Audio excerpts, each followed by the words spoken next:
talk of carbon, we talk of emissions, we talk of pollution at various levels.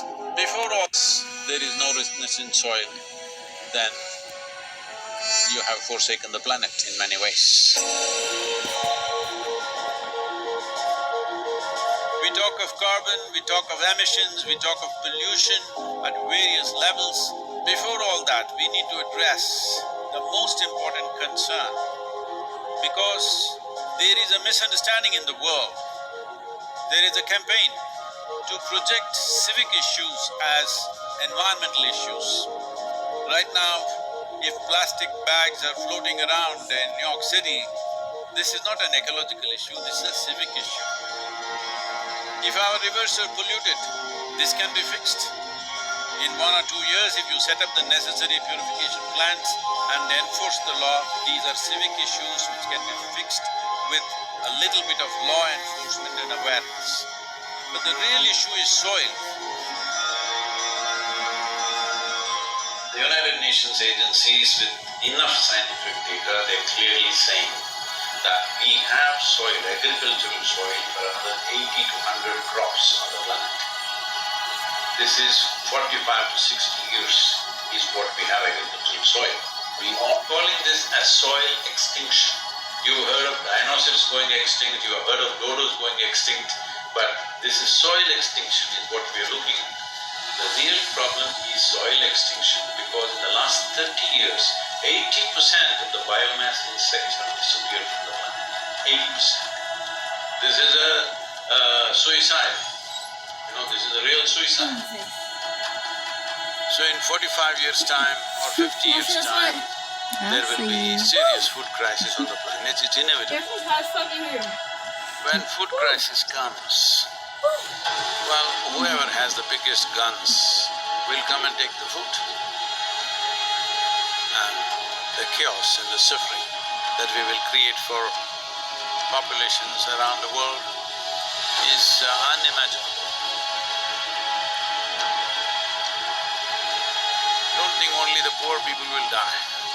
They will kill the rich and rich will die. So this is not to paint a dark picture.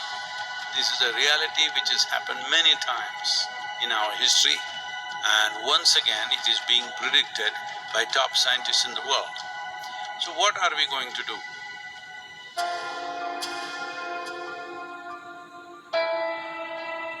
Why is soil going away? Where is it going away? See, what is sand becomes soil if you add organic content to it. What is soil becomes sand if you take away all the organic content from it. If you go into a rainforest, the organic content in the soil will be over 70%. In normal agricultural soil, the minimum organic content that has to be there to call soil soil is 3 to 6%. 3% is the most minimum. But today, for example, in India, 62% of India's soil, the organic content is 0.5% or below that. So literally we are on the verge of desertification. This is across the world, this is not in one country. In the United States, the way the land has been used in terms of herbicides, weedicides, pesticides, well, we need to understand nearly 82 to 86% of biodiversity is within the first 12 inches of topsoil. When we plow with machines, like tractors plow to a depth of 9 to 12 inches and leave it open, this means we are destroying the biodiversity completely. What biodiversity means is, it's the humus in the soil. The word human comes from the word humus. That means this is actually living soil. So it's very, very important that soil becomes the focus, because if you put 1/3 to 40% of the land, especially in the tropical world, under tree shade, your climate change could be easily reversed. Land is getting hot simply because it is plowed or it is paved. Land has to go under vegetation, whatever kind, natural grasses, bushes, trees, whatever, because all these are serving the ecological activity.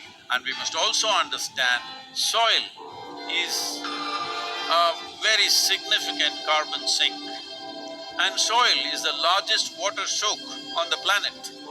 And soil is the basis of all life.